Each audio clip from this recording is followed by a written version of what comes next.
Hello everyone, welcome back. My name is Felienne. I'm assistant professor at Delft University of Technology in the Netherlands. And Alex asked me at this conference, he thought let's have some light entertainment after lunch. So let's talk about what science is. That was my mission for this talk. So in the coming 35 minutes, I hope to take you through the scientific method and what the scientific method means for computer science. Are you ready? Oh yeah, and I'm on Twitter as well. So if you want to tweet nice things about this talk, be sure to mention me. So, the scientific method. What is it that we mean if we say something is science or something is scientific? And maybe if you think about this, this picture comes to mind. This is, of course, Newton, and he's sort of a prototype of a scientist sitting in the garden. It's a very, very famous story, of course, where an apple fell on his head. And this can be classified as the first step of the scientific method. Often, if you want to research something, it starts with observation. You see something in the world, and you think, this is interesting. I want to know more about this. I want to explore this topic in more detail, and this can be an apple on your head, or maybe something you see in your work, or walking in the street. But an observation in itself is, of course, not enough. What you need after that is a theory. An observation fits into a theory, something that says something about the world. So it's not just one observation. After a while, you start developing a theory. So the theory that Newton had about this apple was a force is causing this. This apple isn't falling to the ground because he really wants to. He wants to have a little nap, maybe, and prefers the ground over hanging in the tree. But something is pulling this apple down. That's the theory that followed from the initial observation that this apple was falling. And then you can write down a theory in lots of mathematical detail. This isn't always necessary. Theories can also be something you formulate in natural language. However, if it's a physics theory, then formulas can be easy. From this theory, a hypothesis follows. So a theory in itself is not really useful yet, but you can use a theory to predict something. And a prediction we usually call in science an hypothesis. The hypothesis that he had is, this apple that I hold here, if I drop it, it will fall. And it's important that you frame a hypothesis in such a way that it can be checked. So I could say, this guy right here, he's thinking about an apple. It's probably true because I just made him think about it. But that's not really a very good hypothesis because there's not really a way yet to check what he's thinking. So he can tell me yes or no, but it's only a really good hypothesis if I can verify it with an experiment. So that's the final step, an experiment. I can drop the apple, and I can verify that it indeed fell to the ground. That means my theory is more likely to be true. Of course, you never really know if it's true. We will talk more about truth later in my talk. But the fact that this hypothesis is confirmed by the experiment gives us more confidence that this theory might be actually true. So this is a summary. We will see this chart a lot in this talk today. It all starts with an observation. Before you can form any theory, you need to get input from the real world on what is happening. That leads to a theory. I think such and such is the way of the world. A theory leads to a concrete prediction, a hypothesis that can be verified with an experiment. This, briefly, is what the scientific method usually entails. There's one more thing, though. In this experiment, I was talking about an apple. And an apple, you can't really say an apple is an active participant in an experiment. I just said you could drop it because maybe it wants to take a nap, but obviously apples don't take naps, they don't have feelings. So apples or other objects in the physical world are somewhat easy to experiment with because they're not sentient. Suppose this apple does think, it could think, oh, I know I'm being tested. I'm not going to fall because this is a test. I'm not falling for it. But in reality, this never happens because apples don't think. But people do think. So if we do experiments involving people, which we will often do also in computer science, then it gets a bit harder because the people might have feelings about the experiment they're in. So in studies with people, often in medicine, this is where these type of studies started, we do a controlled experiment. So suppose we have a number of people whose stomach is aching, we give half of the people the red pill and half of the people the blue pill. That's how we do it. But this already has an effect, because just telling people that they're in an experiment, and of course in medicine, you need people's consent. They need to know they're in an experiment. This is already going to make people feel better. They're like, oh, oh, I'm in an experiment. I feel better already. And this, of course, is known as the placebo effect. If people know they're getting a medicine, even if it's just a sugar pill, they already feel somewhat better. This is why usually we do blind studies. So it's not the people are really blindfolded. It's just that they don't know in which group they are. So they get a treatment for a period of time, but they don't know if they're getting the real medicine or a fake replacement medicine. And this way we can validate that if some people are feeling better after they've taken the blue pill, then we can conclude from that that is actually a medicine that's working and the other one is fake. And even though some people in the control group might still feel better because of the placebo effect, or maybe they're just healing in a natural way. And what's often the case is that also the scientist that is handing out the prize for the best pill is also blind. Not really blindfolded, but when the scientist is doing the data analysis, they don't know which group is which. Because sometimes analyzing data also involves interviewing people. And it could be the case that if the scientists know that this is the real medicine, they ask, for example, leading questions. They might say, oh, you're feeling a little bit better, aren't you? And they might inadvertently do that. And also while doing data analysis, even you think data is neutral, but even while doing the data analysis, when transcribing, it can sometimes happen that if you have knowledge about what group is which, that can still influence maybe how lenient you are towards outliers in the data. And maybe there's one, so like one person died, but all the other ones are feeling better. Okay, that's probably an anomaly. So this is why we want also the scientists to not know which group is which in order to be more confident in the hypothesis. And we call this a double-blind study, where both the participants and also the scientists do not know which group is which. That was everything about the scientific method in general. So usually you think about experiments maybe in physics or in medicine, but this is something we can also do in computer science, which is something that I guess most people are less familiar with. As far as I know, let's have a quick audience question. Who studied computer science? Okay. Hold your hand up or raise it again if you had something about experimental methods in university. Not bad. I guess about 1/3 of the people that do computer science, not bad. But many computer science curricula don't really involve courses about experimentation, and especially not about experimentation with human subjects, like the stomach ache problem, the things about being double blind. It's not something that's commonly taught in computer science curricula, where many computer science researchers nowadays are also doing experiments with people. So let's talk about programming for kids. That's maybe a totally different topic, but that's my research topic.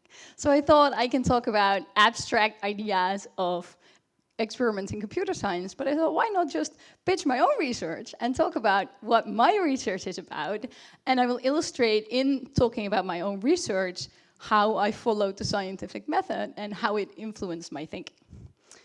So I live in a city called Rotterdam. Who else is from Rotterdam? At least one person. 2 people. Awesome. So this is a tiny country of the Netherlands, and in it is the city of Rotterdam, where I live. And when I moved there about 4 years ago, I was contacted by a community center called Het Centrum, and they were looking for someone to teach them programming.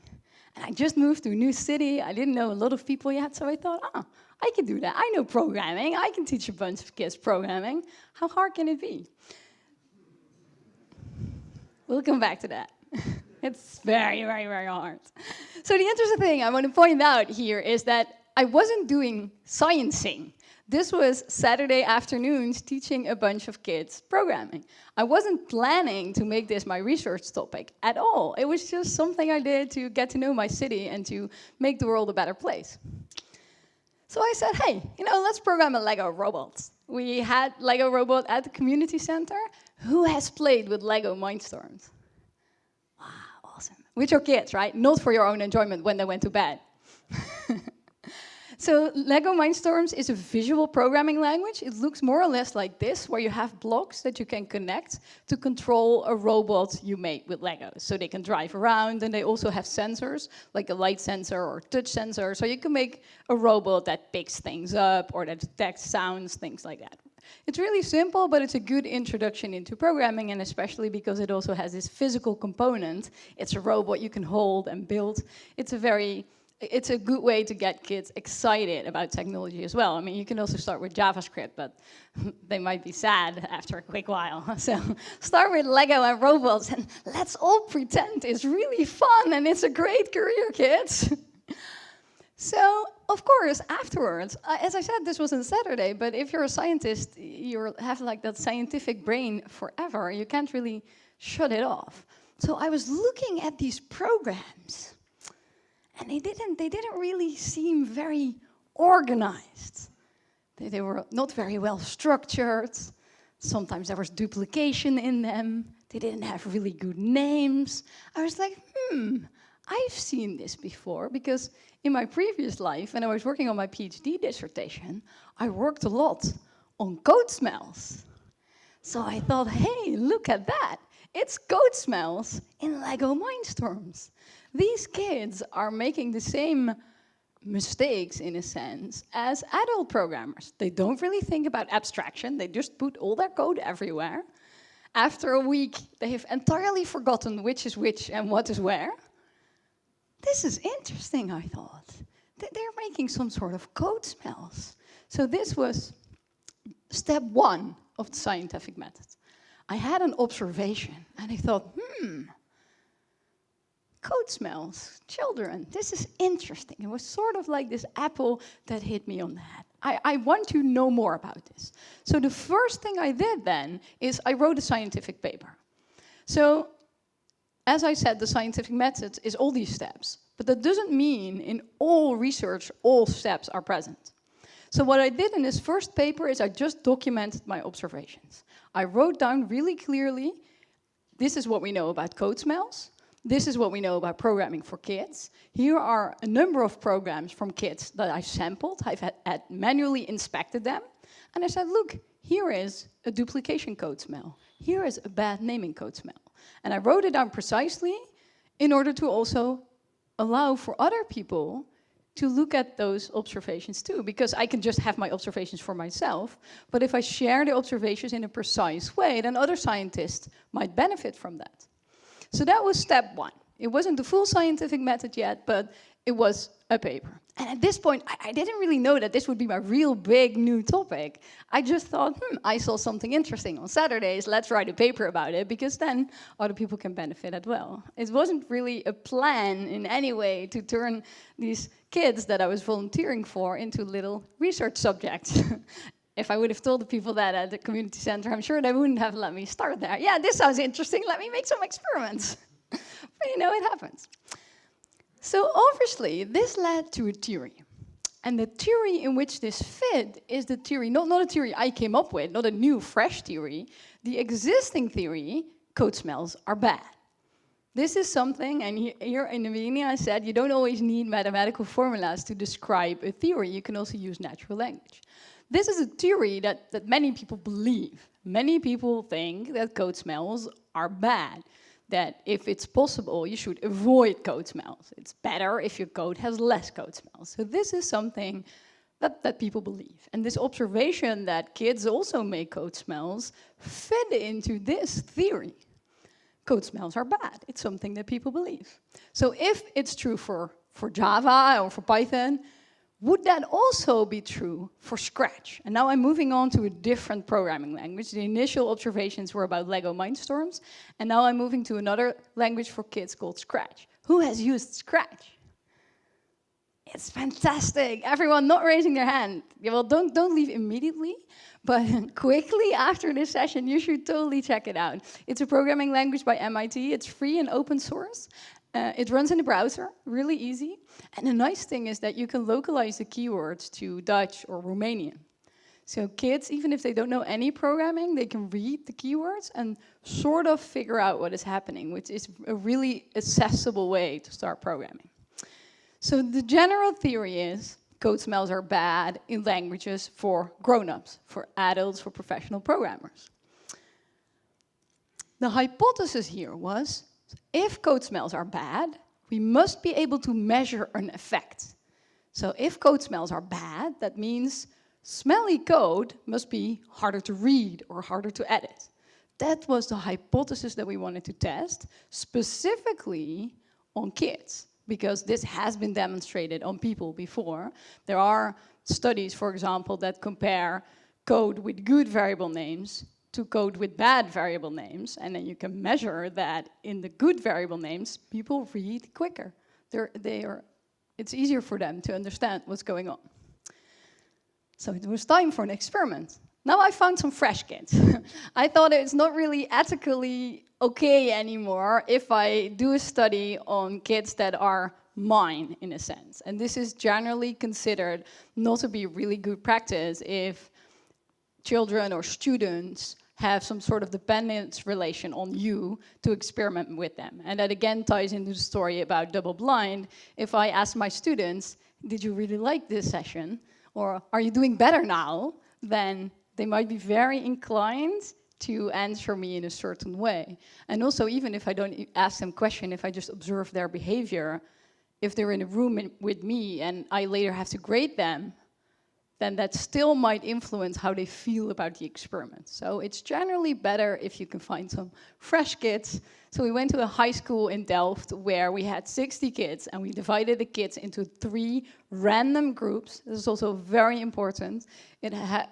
If possible, you want to have random groups. You, for example, don't want to have all the girls and all the boys in one group, because they might perform differently.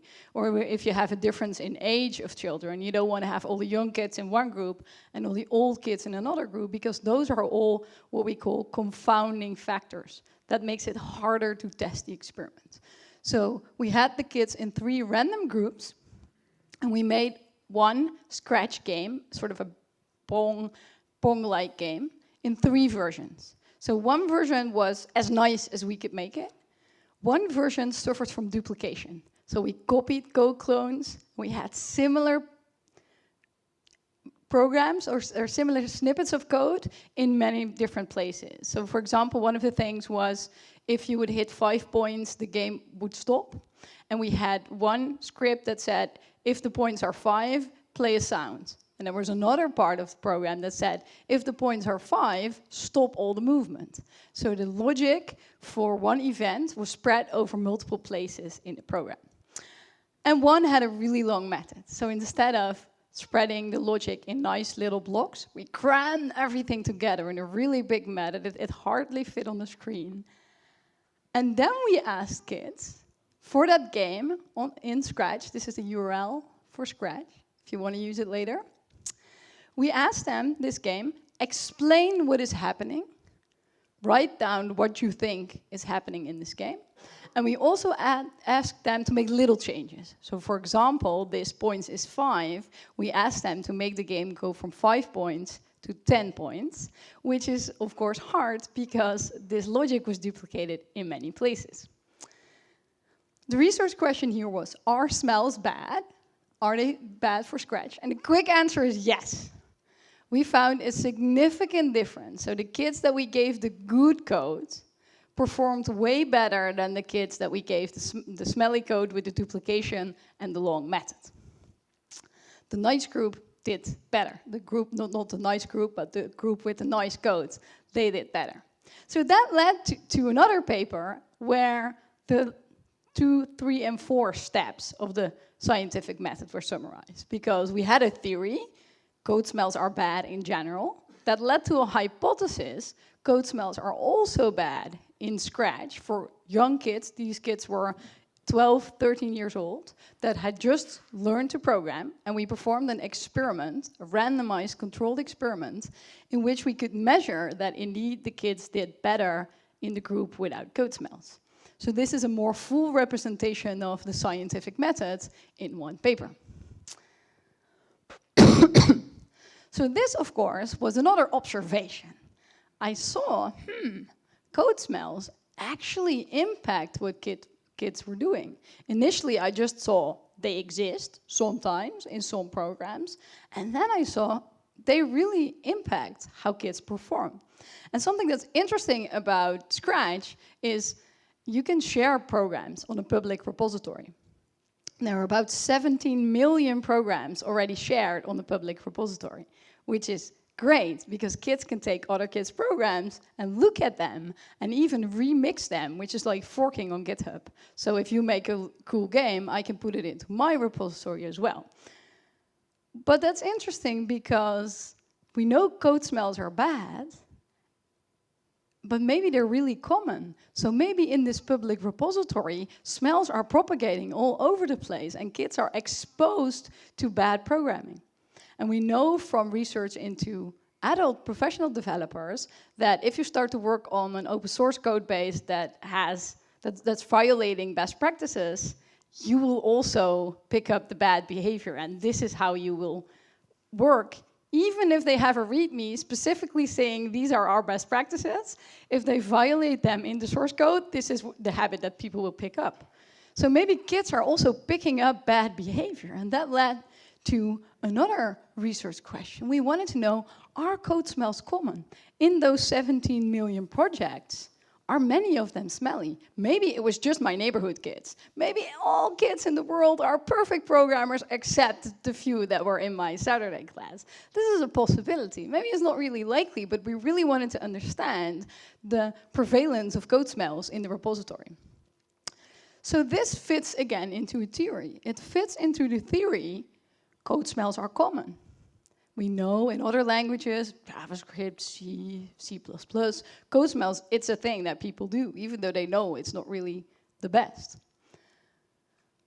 And that led to the hypothesis, even though I thought, maybe it's just my kids, but I didn't really think that. I assumed that the programs in the public repository would also suffer from code smells. And that, of course, led to an experiment. We wanted to know, are code smells common? So what we did is not an experiment involving people this time, at least not directly. What we did is we downloaded 250,000 programs from the public repository. Like Scratch, it's open source. Also the programs that are shared in a public repository are Creative Commons. So you can just analyze them, download them, and do some source code analysis on it. So we found that about 30% of the programs suffer from long methods, and about 26% of the programs suffer from duplication. So that's quite some numbers about code smells. And again, these are programs that kids make for their own enjoyment, but can also be shared. And the most popular projects that are on the homepage of Scratch sometimes get 10,000 views and 10,000 shares or remixes. So it really matters what kids do there. This led to another paper that it also has 2, 3, and 4, although the experiment here is slightly different.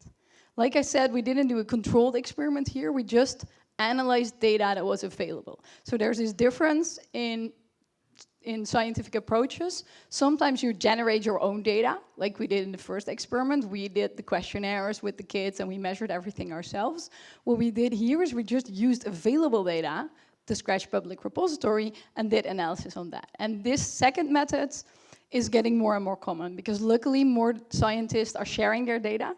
So it gets easier for other scientists to also analyze that data further. And here, this data set, we have published this data set again freely for everyone to use, and already a few people, other scientists, have done other experiments on the data that we share. So that's extra lovely if you're not just doing a paper, but also sharing data that other people can use. So if you are a Scratcher and you're super curious, like my favorite block isn't used very commonly, you can download our analysis from GitHub and then perform your own analysis. Something that's interesting, that we'll talk about a little bit more, is sometimes in an experiment, you see another observation. An observation that doesn't really fit the theory you're working on then, but it still sticks in your brain and you think, this is interesting. And this study had such an observation. In the analysis of the 250,000 programs that we did, we found that half of the programs have no interaction. So only half of the programs have interaction, like if you click a button, if you click the mouse, if you make a sound, if you hit the button on the keyboard. And the other half of the programs had no interaction. And it wasn't really related to goat smells, but we still thought, this is unexpected. This at least violates my expectation of what I would be able to find in that data set. And we will talk about this finding more. After we found out that goat smells are bad and also common, we wanted to do something about it, of course. I wanted to make the world a better place. So I thought, hey, could we teach kids about goat smells? We can teach adults about goat smells. We're all here at this conference to get better at programming, to be better programmers. So can we train kids as well to be better programmers? This is what we wanted to do. So our hypothesis became, if we explain kids goat smells, then they will be able to find them themselves in given source code. So we did an experiment in which I had an online course. I recorded videos in which I explained programming to kids, and it was videos plus quiz. So we could measure their performance in all sorts of things. And the course was about programming, but the course was also about smells. We just presented it as, this is a course about programming, but secretly I also told them about goat smells. So I said, hey, this block is really long. Programmers don't like that. It's better if you make 2 little blocks of it. So we secretly, from the beginning, every week, explained them, goat smells, it's not a thing you want, and here's why. We explain why as well. The good news is, yes, we can teach kids about goat smells. We found in the results that the kids scored 72 out of 100 possible points on the programming questions, but they scored 85 out of 100 on the goat smells questions. So it was even easier for them to reason about goat smells than it was to reason about programming. So from this we could conclude that indeed we can educate kids about goat smells. So that was a nice finding, and we're applying this actually in the lessons we're making now for kids. And this is kids starting from age 7. So we're trying to teach them from the beginning, don't do goat smells. Here's why. Here's how. So this is a lesson I hope you take away from this talk, that it's never too early to start talking about goat smells. So that was another paper that fits this, again, a theory, a hypothesis, and an experiment. So Act 3, this is what was science and what is computer science. But I also want to talk a little bit about what science is not. And I'm like shocked that I have to say this in 2017, but science is under siege a little bit. Probably you've seen that we had science marches where scientists that you otherwise rarely see outside of the university were on the streets with signs. So something must be going on.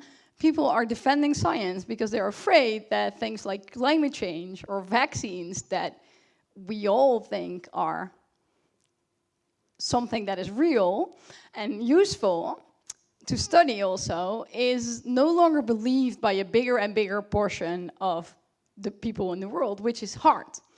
And one of the things I think is really important to know is I'm all for those marches. I also believe in science, and science is fantastic. But if we really want to defend science, we also have to understand what science is not. And science is not facts. I hope you get from this talk that we're not fact-finding.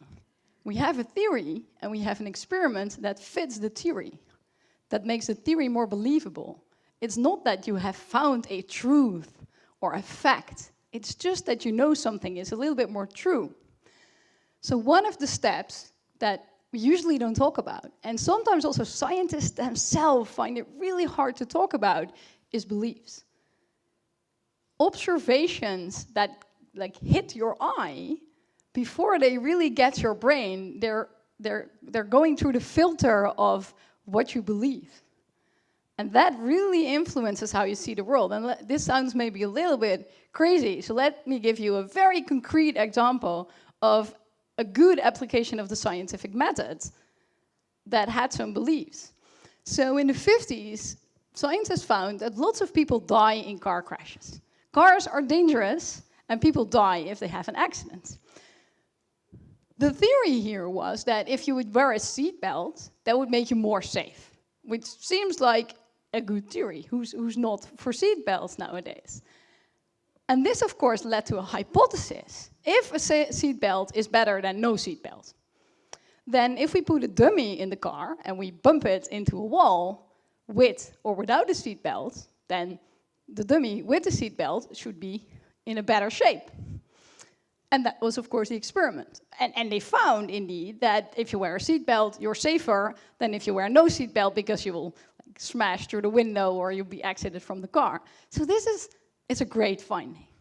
There's hardly anything you can have against the application of this scientific method. However, what is the hidden belief here that the scientists doing these type of experiments didn't think about? Anyone has a guess about the hidden belief here? I'll give you a hint. And I'm not saying women are bad drivers. What I'm saying is, in the same collision, with the same force, a female driver is 71% more likely to sustain injury than a male driver. Why? By the construction, yeah, somewhat. So this is because the core belief here was that you can just use a male dummy. Since they were doing these experiments, starting in the 70s, they have always used male dummies. So the belief here is a male dummy is fine. Only in 2011, for some tests, they've started using female dummies. So I hope this gives to you that just applying the scientific method isn't enough. You have to think about, what am I doing? What am I believing? What do I believe about the world? And how does that influence my decision? And if I talk about, like, I do sometimes talk about diversity in tech, this is also tech. And I'm not sure how many female engineers were involved here, but I'm sure that in programming, we have these cases as well, where we're not thinking about who is our user. We just assume this is what our user will be, and maybe in programming the results aren't as horrible as, like, maybe thousands of women have died because of this belief, but still we can do a better job at challenging those beliefs. So in the final time I have, I will talk about my beliefs about programming, because I can make fun about people in engineering, but it's way more important, I think, that I make fun of my own beliefs. Oh yeah, this is more the reality. Women are, obviously, they're shorter and they're smaller and they're lighter, and this is why a seatbelt does something different to their bodies.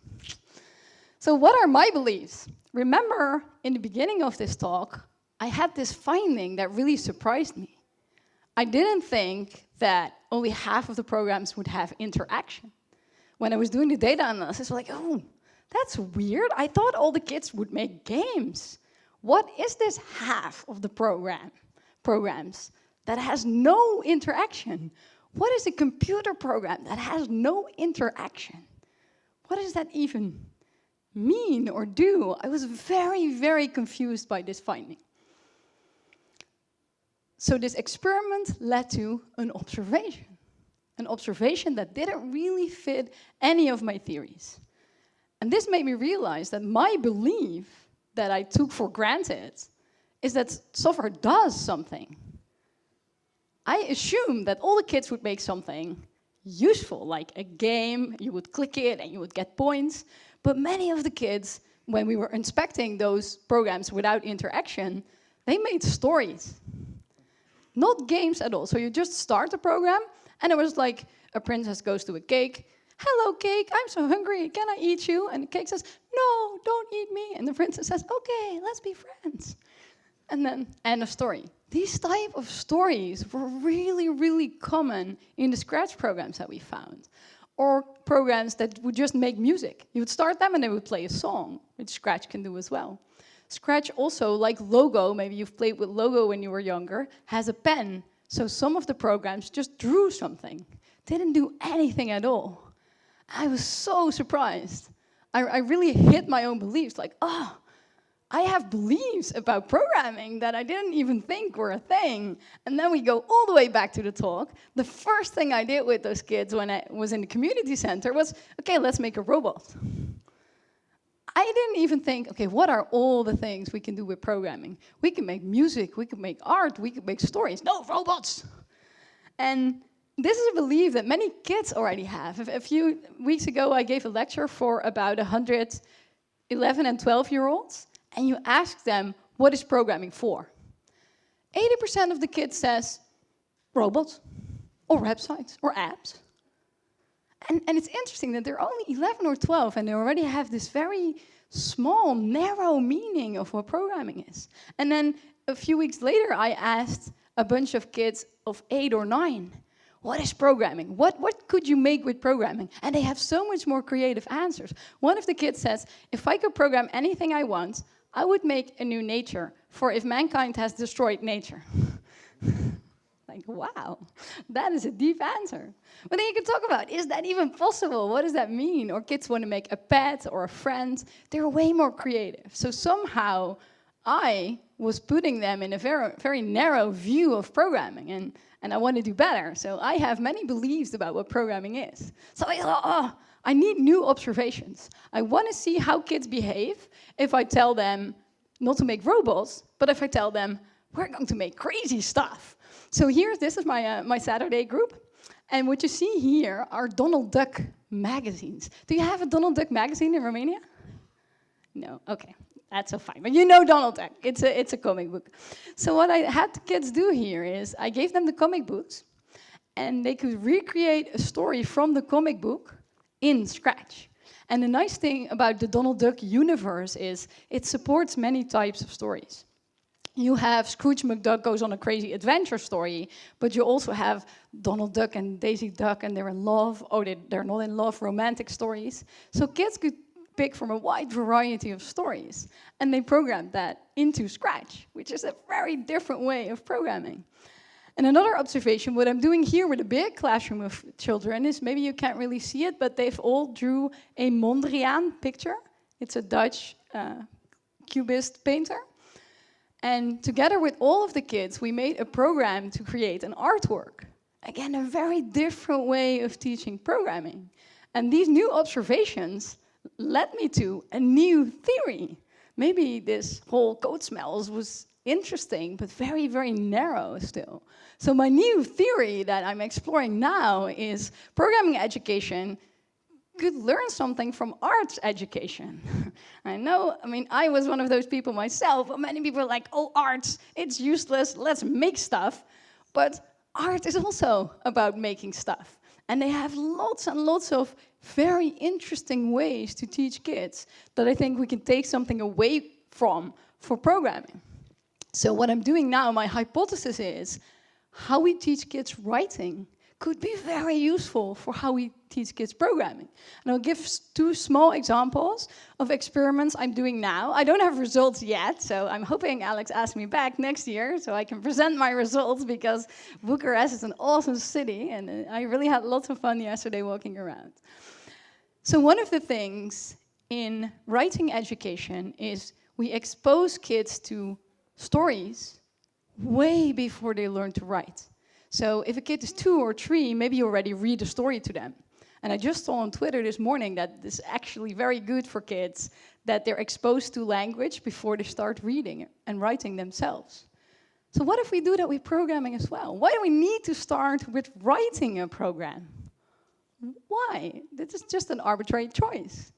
So we're doing an experiment where instead of starting with writing code, we start with reading code. So we give them a completed Scratch program, and we ask them, play the game, or play the animation, or play the music. Tell us what it does. And then we zoom in on blocks. What do you think this block does? And as I said, the keywords are localized, so they're, in our case, in Dutch. So even if a kid doesn't really know what's going on, they can read it. Oh, take 10 steps. I can probably guess what that does. And Scratch is a live programming environment, so what you can also do is double-click a block, and then it will execute that block. So it's very exploratory. And we're comparing this, the reading first, to a traditional approach, again in an experimental setting, so we can see, do the kids in the reading first group, do they do better than the traditional teaching group? And also, do they like it better? And do they feel more like programmers? And another experiment we're doing is observational learning. So a technique from writing education is called observational learning. And what this means is a teacher does something, and while they're doing it, they also explain what they're doing and why. So for example, you can say, well, when I create a story, I first make a plan. And then you can show them a plan. Like, oh, my story is about a frog. And you can draw a frog. And then what happens to the frog? So they tell what they're doing while programming.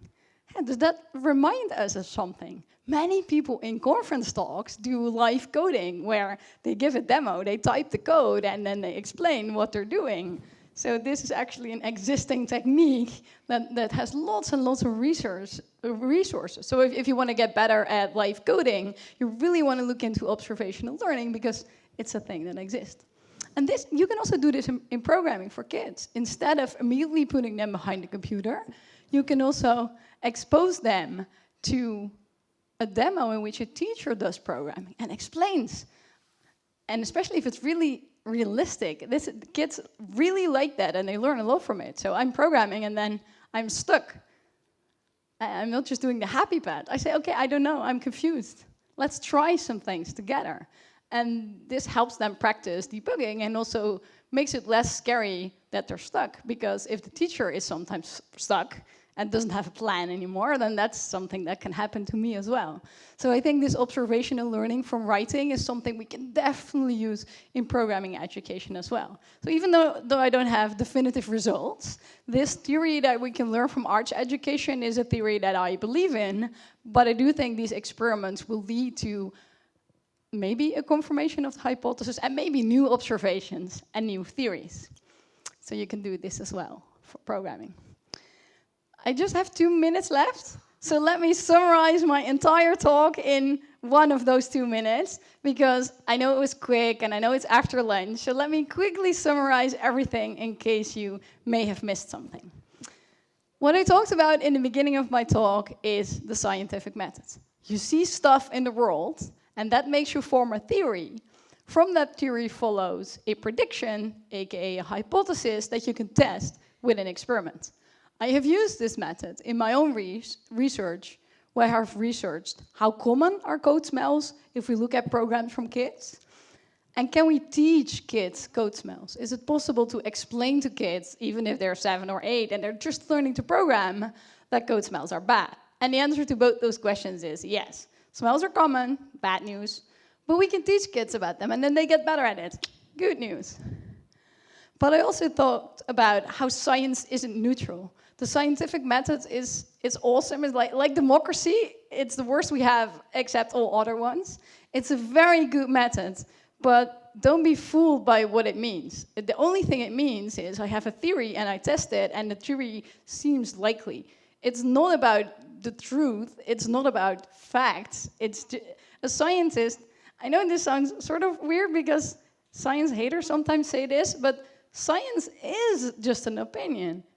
It's still an opinion. It's just an opinion that's backed up by lots of facts. But it's still an opinion. It's still, I believe this to be true, and look at all the facts I have. It's different from something that's really true. And this is sometimes hard even for scientists to really understand that the only thing we're doing is measuring a theory. And finally, my new theory that I talk about a lot because I'm really excited about the prospect it brings is that programming education could learn from how we teach writing and music, because it's somewhat similar and maybe we're inadvertently teaching kids a very narrow definition of programming. That's it. I'm Felienne. All of those papers and also all the data sets, you can find them on my website. People always ask me, how do you make those slides? I make them with an Apple Pencil and an app called GoodNotes. They don't pay me to say this, but it's really absolutely the best. And special thanks to many smart people that helped me think about all these smart things over the years.